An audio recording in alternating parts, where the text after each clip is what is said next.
Salut, ça faisait longtemps hein? Ne vous en faites pas, je suis de retour. Et aujourd'hui, on va se pencher sur comment on devient une alicorne dans le monde de MLP.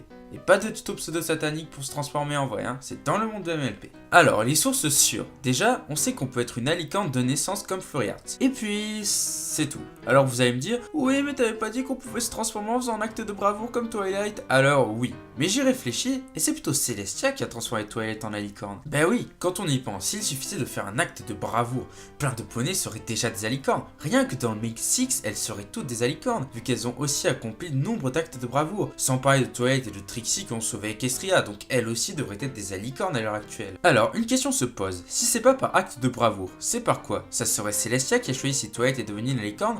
Et ça serait pas con, quand on voit qu'elle a suivi sa progression depuis ses débuts à Ponyville, qu'elle a l'air d'avoir tout planifié jusqu'à mettre le destin d'un empire entier sur les épaules de son élève, pourquoi pas? Mais dans ce cas, qui a transformé Celestia, Luna et Cadence en alicorne? Sachant que, je vous le rappelle, Fleuryart est la seule alicorne par naissance de tous les temps. Il y a plusieurs théories là-dessus. L'une dirait que les alicornes sont des poneys simples, génétiquement modifiés, créés par une élite composée de poneys talentueux vivant en marge de la société. L'autre dirait que c'était une espèce à part entière mais qui a été pratiquement décimée par un virus. Et pour en apprendre plus sur ces théories, je vous invite à aller voir l'épisode Théoricia épisode 1, la création des alicornes, sur le coin Brony. C'est en français et ça explique vachement mieux les théories que je viens de vous dire. Ah, et en parlant du coin Brony, je vous invite vraiment à vous abonner à cette chaîne, parce que là vous allez être gâtés si vous aimez les contenus autour de MLP. Entre la traduction de fansub, de la traduction des trailers, des vidéos originales et plein de vidéastes talentueux, vous avez vraiment de quoi faire.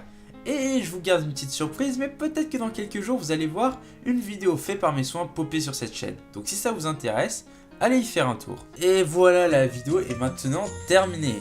Bon, ça faisait longtemps que j'en avais pas posté, mais j'ai décidé de revenir à mon rythme de une vidéo par semaine, comme je vous l'ai dit dans ma dernière vidéo annonce. Mais si ça vous a plu, vous pouvez quand même vous abonner à la chaîne, mettre un like, me suivre sur mon Twitter qui sera dans la description, et moi je vous dis à ciao pour une prochaine vidéo.